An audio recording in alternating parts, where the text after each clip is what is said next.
Salam jumpa lagi sahabat belajar sekalian. Semoga dalam keadaan sehat-sehat selalu. Pada kesempatan ini, kita akan melanjutkan pembahasan kita tentang tahap pengiktisaran siklus akuntansi perusahaan jasa. Secara khusus, kita akan mempelajari tentang neraca lajur atau kertas kerja, atau yang lebih dikenal dengan istilah worksheet. Sahabat belajar sekalian, neraca lajur atau kertas kerja merupakan lanjutan dari jurnal penyesuaian. Artinya, setelah kita menyusun jurnal penyesuaian, tahap selanjutnya yang kita susun adalah neraca lajur atau kertas kerja. Sahabat belajar sekalian, sebelum kita melanjutkan pembahasan kita tentang neraca lajur atau kertas kerja, berikut ini saya sajikan tahap-tahap dalam siklus akuntansi perusahaan jasa yang dapat kalian amati. Pada tahap ini, kita sudah sampai pada penyusunan kertas kerja. Mari kita ikuti pembahasannya. Sahabat belajar sekalian, kita awali pembahasan kita dengan pengertian kertas kerja.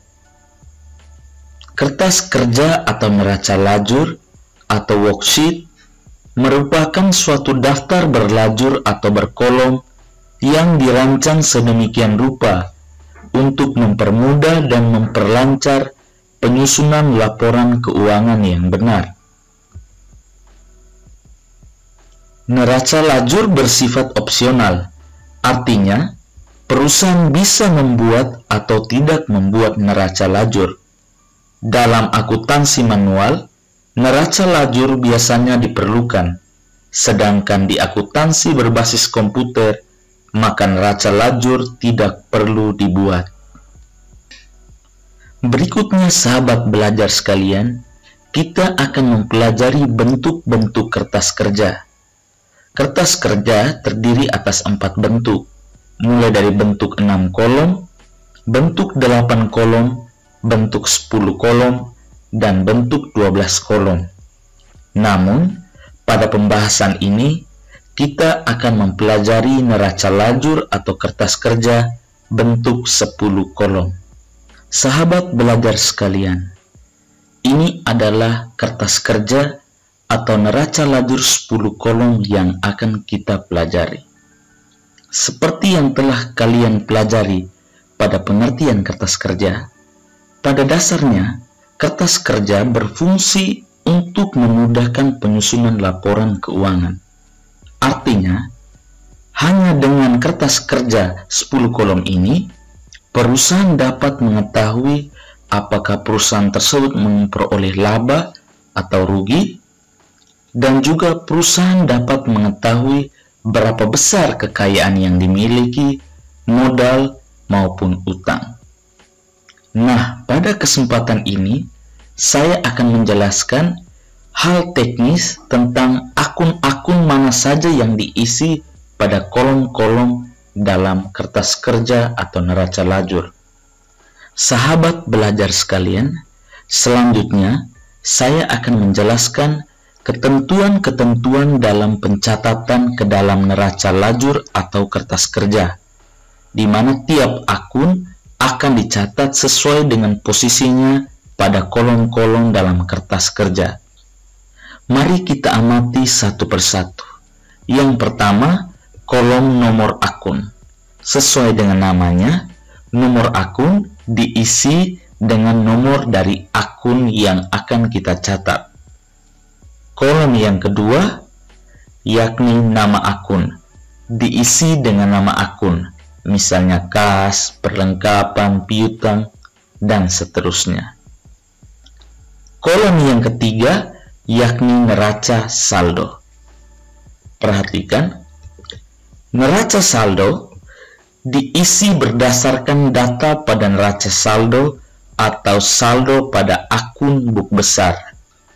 Jika saldo akun pada buku besar dicatat di sisi debit, maka kita akan catat di sisi debit.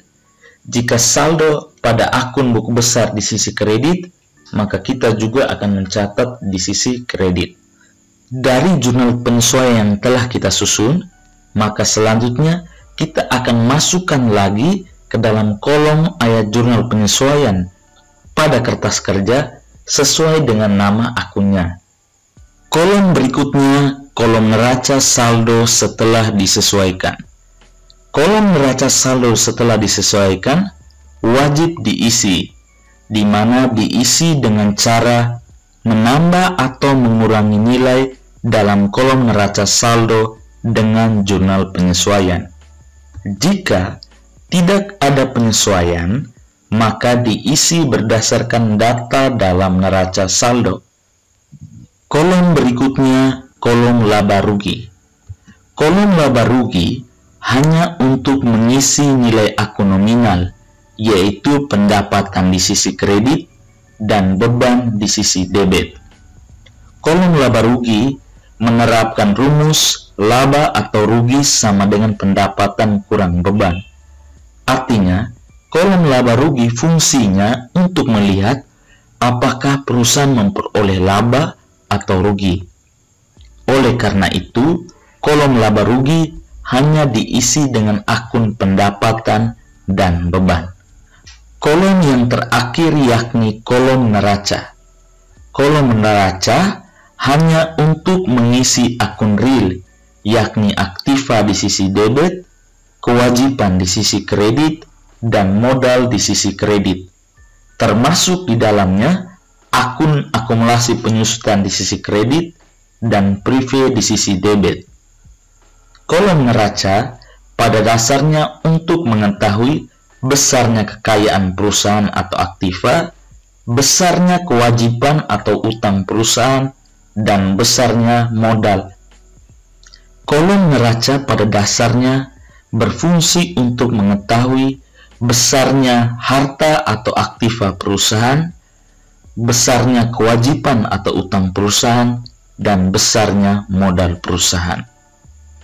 Sahabat belajar sekalian, demikian ketentuan-ketentuan dalam menyusun kertas kerja atau neraca lajur.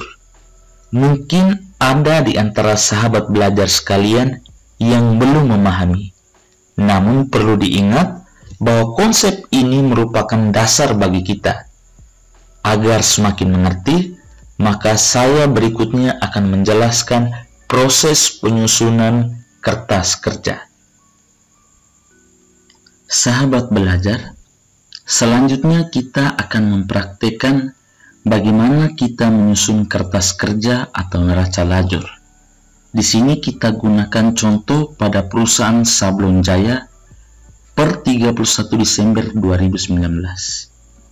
Adapun hal-hal yang perlu disiapkan sebelum kita menyusun kertas kerja, yang pertama yakni format kertas kerja sebagaimana yang sahabat lihat, dan yang kedua neraca saldo yang telah kita susun sebelumnya, dan yang ketiga adalah data jurnal penyesuaian.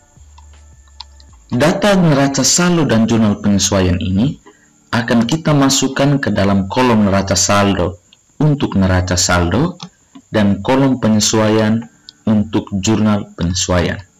Setelah mempersiapkan data-data yang diperlukan dan format yang diperlukan, mari kita mulai menyusun kertas kerja.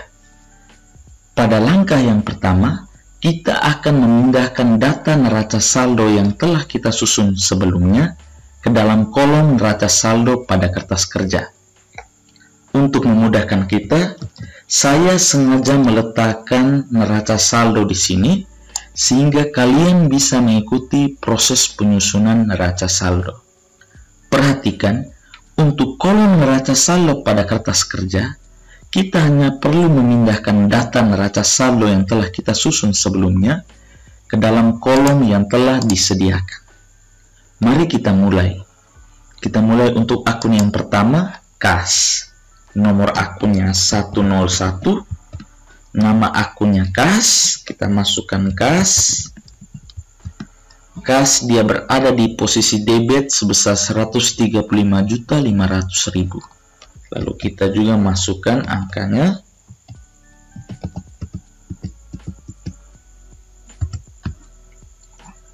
Perhatikan sahabat sekalian, Ketika kita memindahkan data dari neraca saldo ini ke dalam kolom neraca saldo yang ada di kertas kerja, maka kita tidak melakukan perubahan apapun.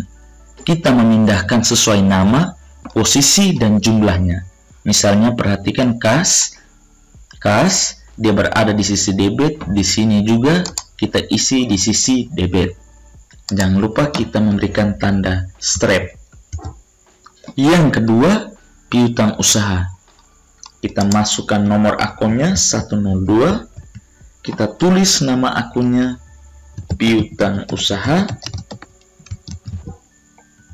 lalu kita masukkan nilainya di sisi debit sebesar 14 juta.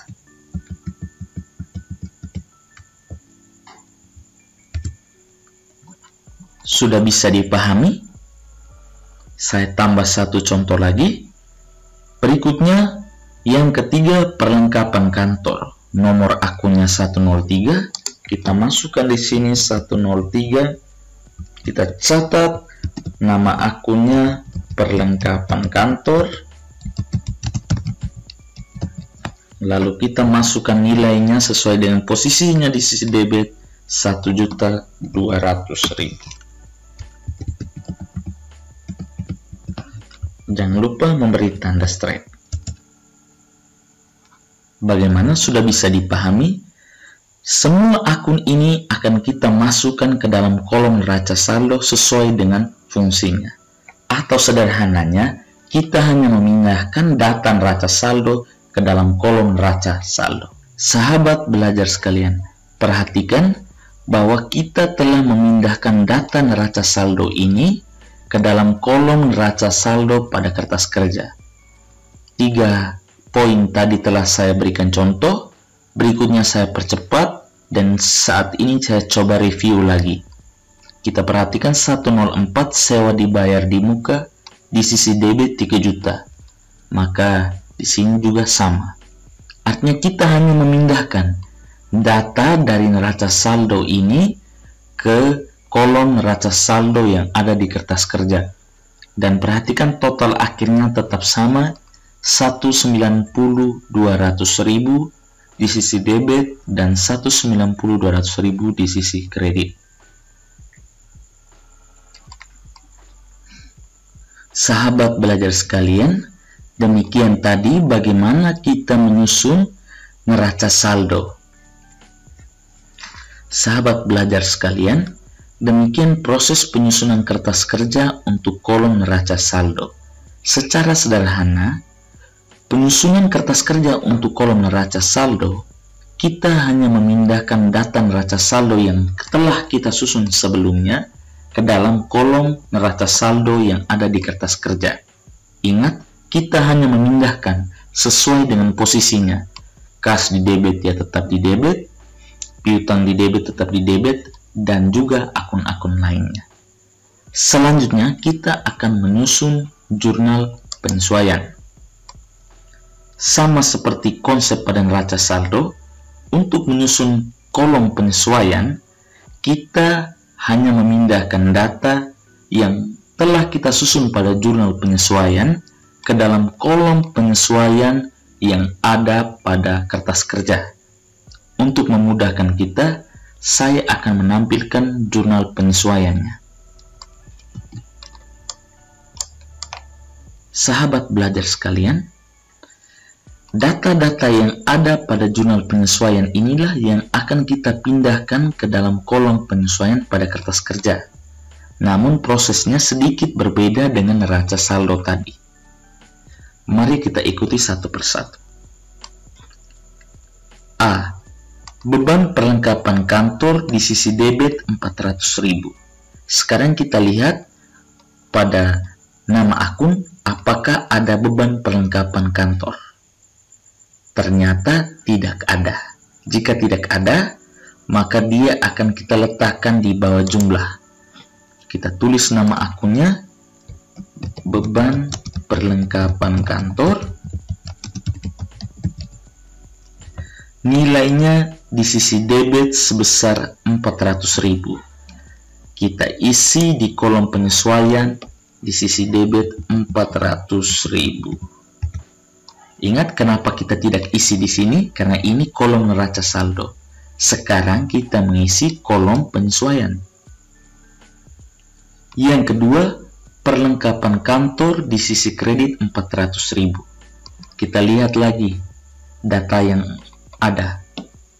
Ternyata perlengkapan kantor ada 103, maka perlengkapan kantor 400.000 ini tidak lagi kita tambahkan di sini, tetapi kita masukkan di sini sesuai dengan posisinya 400.000 di sisi kredit. Maka kita masukkan 400.000. Ya, ini untuk A. Berikutnya, beban sewa 250.000 di debit. Maka kita lihat lagi nama akunnya. Jika tidak ada, maka kita catat di bawahnya. Beban sewa nilainya sebesar 250.000 di sisi debit. Maka kita masukkan di sini di sisi debit 250.000, yakni pada kolom penyesuaian sisi debit. Selanjutnya, sewa dibayar di muka di sisi kredit 250.000. Kita lihat ternyata ada sewa dibayar di muka di sini di sisi kredit di penyesuaian. Maka kita masukkan di kolom penyesuaian di sini juga di sisi kredit sebesar 250.000. Demikian untuk poin B. Kita lanjut ke poin C. Poin C, beban penyusutan peralatan kantor di sisi debit 500.000. Kita perhatikan belum ada, sehingga kita catat akun baru, beban penyusutan peralatan kantor sebesar 500.000 di sisi debit. Maka kita catat di penyesuaian di sisi debit 500.000. Selanjutnya, akumulasi penyusutan peralatan kantor di sisi kredit 500.000. Kita perhatikan lagi, ternyata tidak ada, maka kita tambahkan lagi di bawah akumulasi penyusutan peralatan kantor sebesar 500.000 di sisi kredit.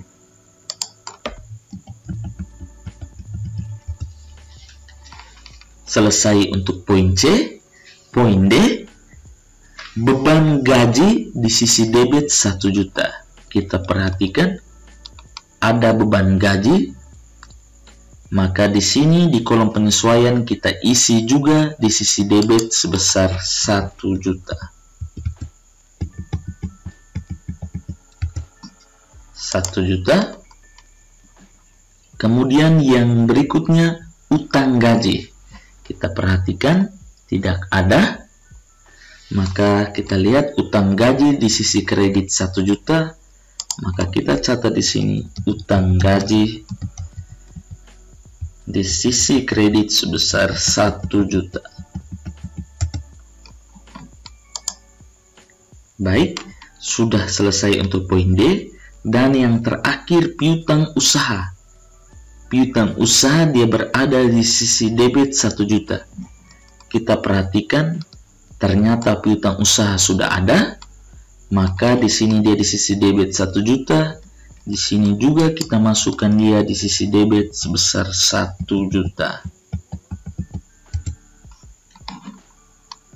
Setelah itu kita lanjut pendapatan jasa di sisi kredit 1 juta. Maka kita lihat pendapatan jasa di sisi kredit sebesar 1 juta rupiah.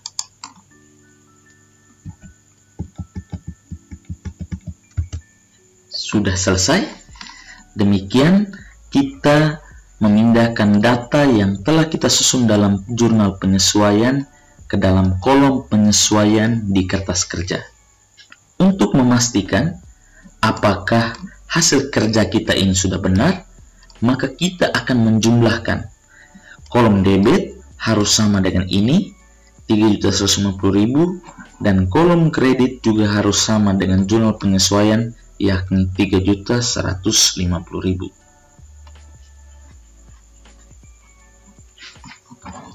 Kita jumlahkan.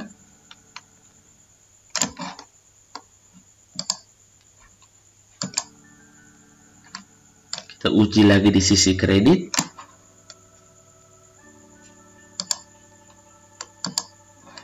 Ya, ternyata hasilnya sama. Artinya, kita sudah ketahui bahwa hasil pemindahan kita dari sini jurnal penyesuaian ke dalam kolom penyesuaian kertas kerja sudah benar. Sahabat belajar sekalian, dengan demikian penyusunan kertas kerja untuk kolom penyesuaian sudah dipastikan benar karena nilai yang ada pada jurnal penyesuaian sama persis. Konsep dasar dari menyusun kertas kerja untuk kolom penyesuaian adalah kita memindahkan akun beserta nilainya ke dalam kolom penyesuaian. Jika akun tersebut sudah muncul pada neraca saldo, seperti misalnya piutang usaha, ini sudah muncul, maka kita tinggal meletakkan pada kolom penyesuaian lurus. Ataukah misalnya perlengkapan kantor. Perlengkapan kantor sudah ada di neraca saldo, maka ketika muncul di penyesuaian, kita tinggal isi lurus sesuai dengan posisinya. Di sisi kredit 400.000, di sini juga 400.000. Jika akun tersebut belum muncul di sini, belum muncul pada neraca saldo, maka kita akan tambahkan akunnya di bawah. Misalnya, beban perlengkapan kantor belum muncul pada neraca saldo, sehingga kita buat sendiri di bawah di sini beban perlengkapan kantor 400.000.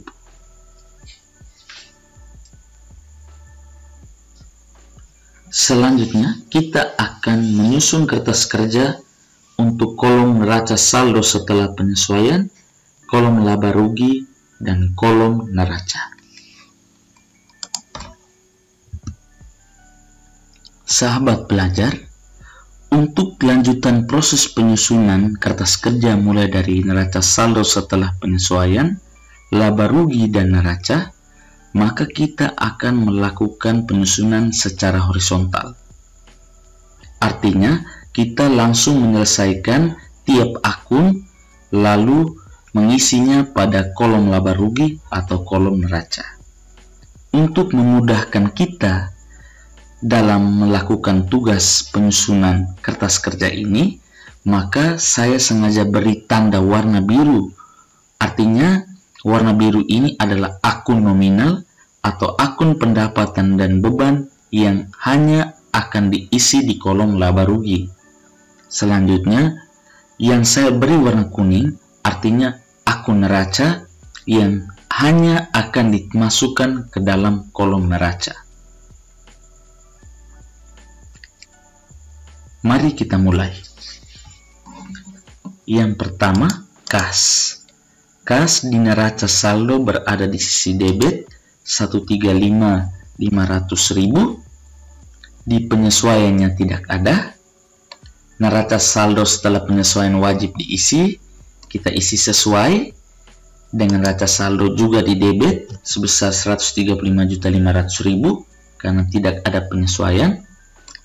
Kas masuk dalam kelompok aktiva. Aktiva kita tidak catat di laba rugi, tapi kita catat di neraca. Posisinya di sini di debit, maka di sini juga kita catat di debit. Selanjutnya, piutang usaha. Piutang usaha di neraca saldo berada di sisi debit 14 juta dan di penyesuaian berada di sisi debit juga sebesar 1 juta. Masih ingat rumus dasar ketika kita mengerjakan buku besar? Debit-debit kita jumlahkan. Sehingga di sini 14 juta tambah 1 juta, 15 juta. Debit-debit ditambah isi di debit. Maka totalnya menjadi 15 juta. 15 juta di sisi debit, piutang usaha masuk dalam kelompok aktiva, maka kita masukkan juga langsung ke dalam kolom neraca sebesar 15 juta.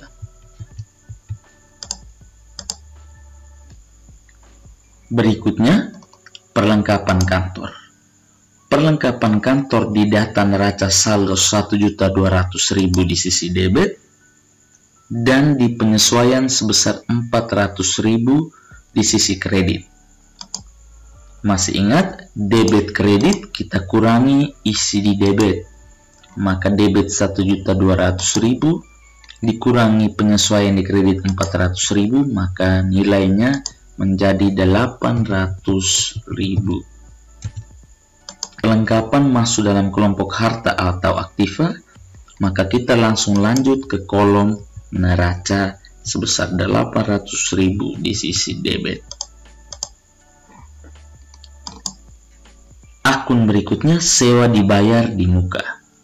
Sewa dibayar di muka di sisi debit neraca saldo 3 juta, di penyesuaian 250.000 di sisi kredit. Maka debit 3 juta, kredit 250.000. Debit kredit kita kurangi isi di debit, sehingga 3 juta dikurangi 250.000 menjadi 2.750.000. Selanjutnya, sewa dibayar di muka masuk dalam kelompok aktiva, sehingga kita masukkan langsung ke kolom neraca sebesar 2.750.000.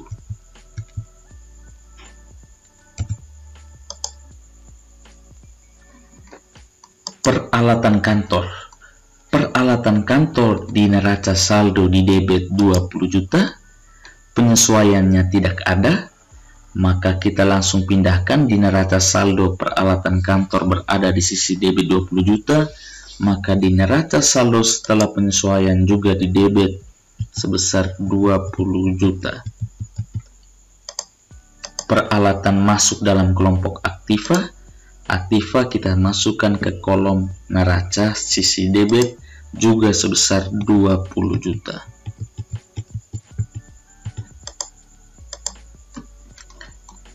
Utang usaha. Utang usaha di neraca saldo setelah penyesuaian berada di sisi kredit 13.700.000. Penyesuaiannya tidak ada, maka di neraca saldo setelah penyesuaian kita tinggal pindahkan utang usaha 13.700.000 ke kolom neraca saldo setelah penyesuaian sesuai dengan posisinya di neraca saldo di kredit, maka kita juga letakkan dia di kredit sebesar 13.700.000. Utang masuk dalam kelompok kewajiban dan kita akan catat ke kolom neraca. Sesuai dengan posisinya di kredit, maka di sini juga kita masukkan di kredit sebesar 13.700.000. Bantuan sabil 150 juta di sisi kredit, penyesuaiannya tidak ada, sehingga di neraca saldo setelah penyesuaian kita catat sesuai dengan posisi dan nilainya di neraca saldo, yakni di kredit sebesar 150 juta. Modal, tuan sabil masuk dalam kelompok modal, kita masukkan ke kolom neraca sesuai dengan posisinya di sisi kredit sebesar 150 juta. Berikutnya, prive tuan sabil. Prive tuan sabil di neraca saldo berada di sisi debit 5 juta, penyesuaiannya tidak ada, sehingga 5 juta di sisi debit kita pindahkan ke kolom neraca saldo setelah penyesuaian sesuai dengan posisinya juga di sisi debit. Lalu kita langsung teruskan ke kolom neraca. Prive dicatat di neraca sesuai dengan posisinya, yakni di debit sebesar 5 juta rupiah. Kita lanjut ke akun berikut. Pendapatan jasa. Pendapatan jasa berada di neraca saldo sisi kredit 26.500.000. Penyesuaian di sisi kredit 1 juta. Masih ingat ketentuannya? Kredit ditambah isi di kredit. Maka 26.500.000 ditambah 1 juta menjadi 27.500.000 di sisi kredit. Seperti yang telah saya sampaikan sebelumnya, untuk kolom laba rugi hanya kita isi untuk pendapatan dan beban. Pendapatan jasa masuk dalam kelompok pendapatan, maka 27.500.000 kita masukkan juga ke dalam kolom laba rugi di sisi kredit sesuai dengan jumlahnya 27.500.000. Ingat, pendapatan jasa kita tidak masukkan ke kolom neraca. Jadi dia hanya diisi di kolom laba rugi saja. Berikutnya, beban gaji. Beban gaji di neraca saldo berada di sisi debit 9 juta. Di penyesuaian berada di sisi debit juga sebesar 1 juta. Debit kita tambah, isi di debit. Sehingga 9 juta tambah 1 juta diisi di neraca saldo setelah penyesuaian sebesar 10 juta. Nilai 10 juta ini kemudian akan kita pindahkan ke kolom laba rugi sesuai dengan ketentuan yang telah dijelaskan sebelumnya. Kolom laba rugi hanya untuk pendapatan dan beban. Sehingga nilai 10 juta beban gaji kita masukkan ke kolom laba rugi sisi debit. Berikutnya, beban perjalanan dinas 900.000 di neraca saldo. Penyesuaiannya tidak ada, kita langsung catat ke kolom neraca saldo setelah penyesuaian sebesar 900.000 di sisi debit, lalu kita teruskan ke kolom laba rugi sebesar 900.000. Berikutnya, beban iklan 600.000 di sisi debit, penyesuaiannya tidak ada, sehingga kita catat neraca saldo setelah penyesuaian 600.000 di sisi debit sesuai dengan posisinya, lalu diteruskan ke kolom laba rugi sisi debit sebesar 600.000. Kita lanjut lagi, beban telepon 400.000 di sisi debit, tidak ada penyesuaian, maka kita langsung catat ke kolom neraca saldo setelah penyesuaian sebesar 400.000, lalu langsung diteruskan ke kolom laba rugi sebesar 400.000. Berikutnya lagi, beban listrik dan air 600.000 di sisi debit, tidak ada penyesuaian, maka kita catat ke neraca saldo setelah penyesuaian sesuai dengan posisi dan jumlahnya 600.000 di debit, langsung diteruskan ke kolom laba rugi di sisi debit sebesar 600.000. Berikutnya, beban perlengkapan kantor. Beban perlengkapan kantor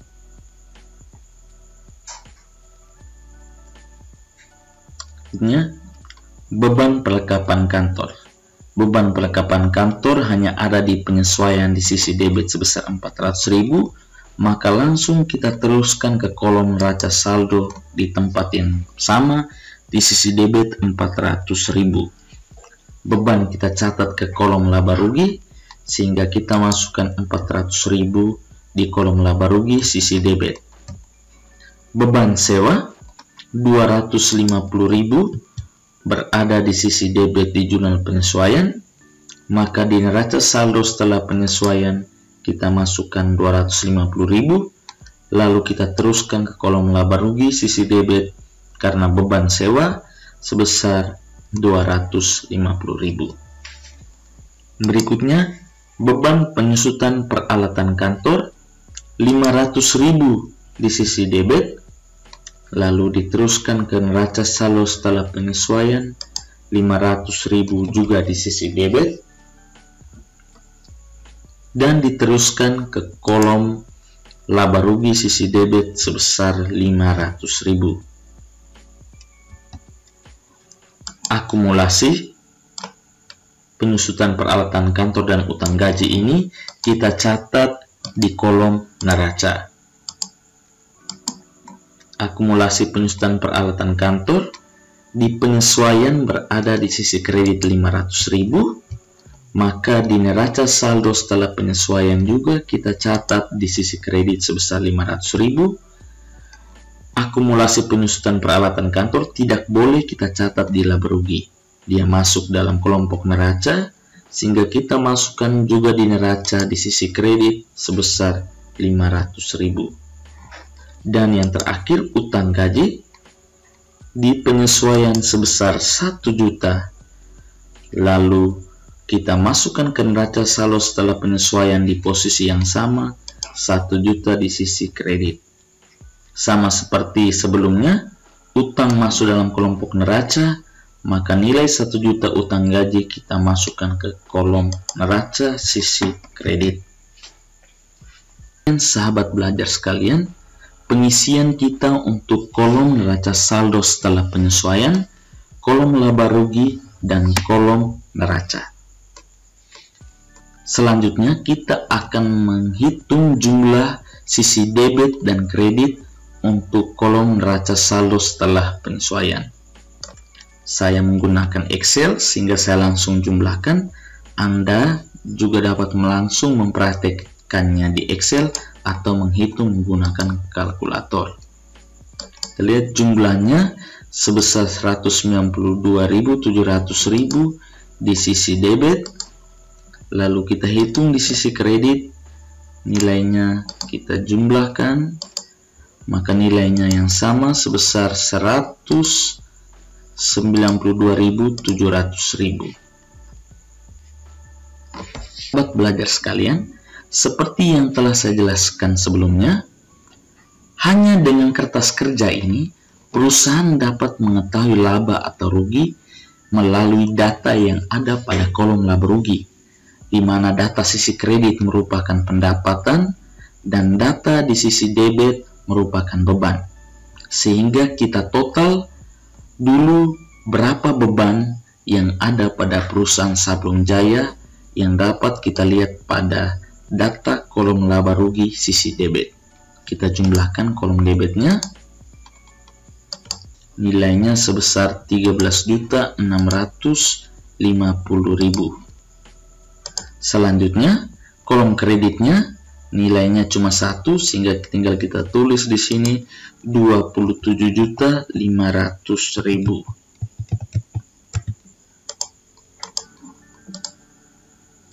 Sahabat belajar sekalian, setelah kita menghitung nilai yang ada pada kolom laba rugi sisi debit dan nilai yang ada pada kolom laba rugi sisi kredit, maka selanjutnya kita akan melakukan operasi pengurangan untuk melihat apakah perusahaan memperoleh laba atau rugi, di mana sisi debit yang merupakan beban dan sisi kredit yang merupakan pendapatan.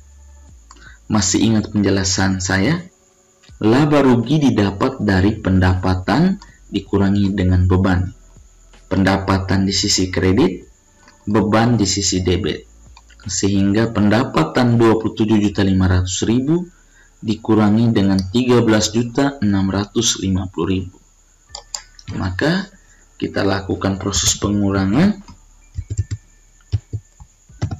27.500.000 dikurangi dengan 13.650.000. Maka perusahaan memperoleh laba sebesar 13.850.000. Jelas, jika pendapatan lebih besar dari beban, maka perusahaan memperoleh laba.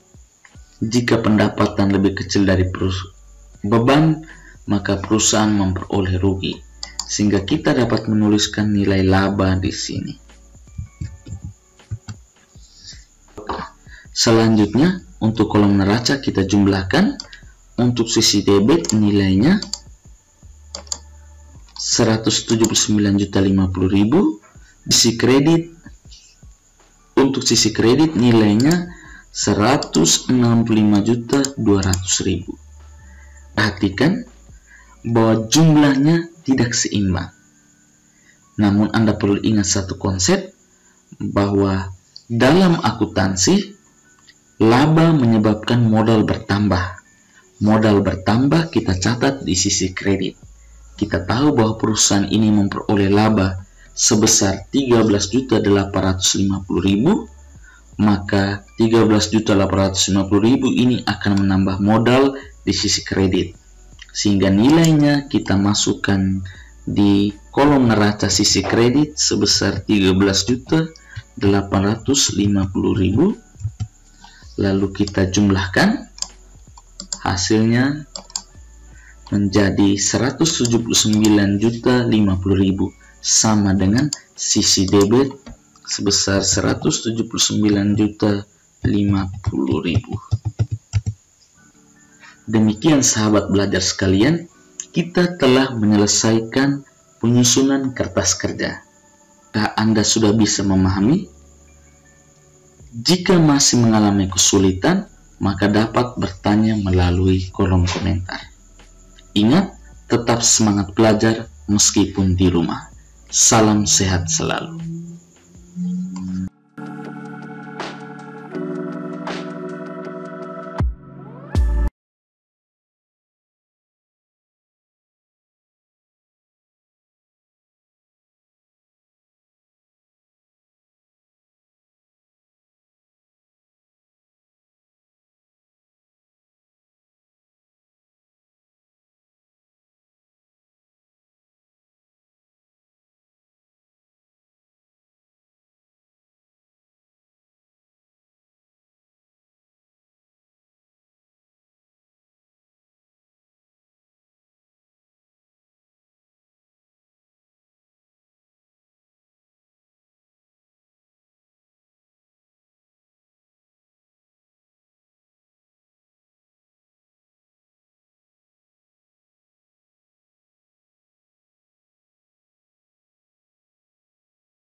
Sahabat belajar sekalian, sebelum saya mengakhiri pembahasan ini, sekali lagi saya menyajikan kepada sahabat sekalian ketentuan-ketentuan yang perlu sahabat belajar ingat ketika menyusun kertas kerja.